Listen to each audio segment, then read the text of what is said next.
Samantala po, Pilipinang nalapnos ang balat matapos na mainit na tubig ng kanyang amo sa Saudi Arabia, bibigyan ng tulong ng pamahalaan.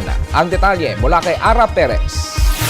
Siniguro ni Overseas Workers Welfare Administration Chair Carmelita Dimzon na patuloy ang kanilang pag-abot ng suporta sa di umano'y inabusong OFW na si Fahima Alagasi na nagtamo ng first-degree burns matapos umanong buhusan ng kumukulong tubig ng kanyang amo. Ibinalita ni Dimzon na personal nitong pinuntahan ng ama at kapatid ng Pinay OFW sa Cotabato upang ibigay ang paunang tulong na 10,000 piso na nasundan pa ng tulong pangkabuhayan at scholarship. Kasalukuyan na rin nakikipag-ugnayan ng OWA sa Department of Foreign Affairs, katuwang ang iba pang ahensya na siyang aalalay sa kasong isinampa ni Alagasi at ang kanyang nagbabadyang pag-uwi sa bansa.